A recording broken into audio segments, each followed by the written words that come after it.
Sekarang gimana nih? Waktu sepenuhnya saya serahkan kepada Baik hadirin yang saya muliakan. Sebenarnya beliau ini bisa dibilang media darling juga ya, karena komentar-komentarnya yang memang belak-belakan, yang kritis gitu, sehingga apapun yang disampaikan oleh beliau ini pasti menjadi satu muatan berita yang seru gitu loh untuk media. Melihat dari pindah panggung ini berarti kan biasanya gitu, orang yang akhirnya sering berbicara belak-belakan, nanti harapannya dari masyarakat juga apakah akan tetap sama ketika sekarang juga menjadi bagian dari pemerintah yang pertama, kedua bagian dari organisasi yang juga dulu seperti ada cerita-cerita tadi gitu loh, sehingga kemudian masyarakat juga sangat mendukung apa yang sering disampaikan oleh beliau, sehingga beliau bisa merubah apa yang dulu sempat ramai juga yang Pak Wamen sampaikan waktu di salah satu podcast kan, waktu keadaan di Kemenpora. Terus kemudian juga keadaan di PBSI. Nah sekarang beliau ada di dalam keduanya gitu loh. Kira-kira apakah Pak Wamen dan juga Pak Waketum PBSI ini akan siap untuk akhirnya mendapatkan harapan sebegitu besar? Udah Valen ngomongnya udah. Ya, Ini problem di Indonesia itu begitu seseorang punya jabatan kita jangan tetap akrab dong. sebenarnya tadi kita sampai jam 12 masih bareng-bareng. Makanya ini berubah aja gitu ngomongnya. Dan ya apakah siap untuk kemudian masyarakat mana nih yang waktu itu Taufik yang tadi yang dulu gitu loh, apakah akan tetap sama? Tapi sebelum dijawab itu kan tadi ada di video tuh yang dipanggil pakai batik terus gitu kan.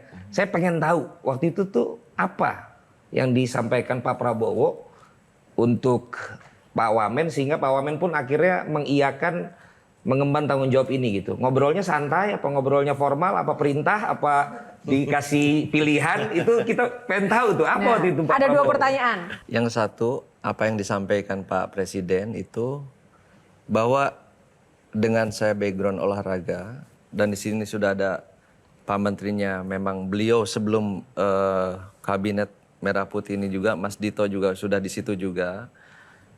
Gimana caranya Olimpik 2028 itu prestasi kita dapat medali bisa lebih bagus lagi dari 2024 ini. Gimana prakteknya? Kamulah yang tahu gitu kan.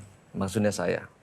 Insya Allah mudah-mudahan di sini saya bisa kolaborasi dengan Pak Menteri saya, Mas Dito, dengan yang lain itu. Yang kedua, apakah saya akan seperti dulu dengan di luar saya dengan vulgar, bicara dengan kritis?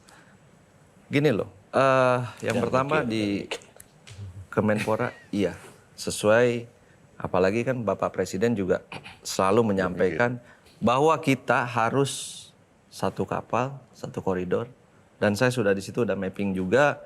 Sudah petain juga, ayo kita sama-sama untuk lebih baik lagi ke depannya. Tapi kata beliau barusan, Taufik juga ngomongnya udah mulai mikir kan. Enggak, sekarang gini, saya kan ada di dalam situ. Itu kan udah jadi satu bagian keluarga. Nggak mungkin juga kan, misalkan ada yang saya keluarin, misalkan ada yang saya marahin, terus di-announce, keluar kan nggak mungkin juga. Sama kan, kalau dulu kan kita bebas berbicara aja. Tapi di dalam saya bebas berbicara, cuman kan nggak mungkin. Dikit-dikit saya cari panggung ke sosial media, ke wartawan apa enggak. Yang penting kan kerja saya bisa lebih baik lagi ke depannya seperti apa. Di bulu tangkis juga ini sama, mau pelatih, mau pengurus apa, sesuai aturan semua. Nah sekarang kenapa saya berbicara seperti itu, arahan Presiden tetap satu komando ke depan, kalau memang nggak bisa ya tinggalin aja. Baru akan laporan. Jelajahi cara baru mendapatkan informasi. Download Metro TV Extend sekarang.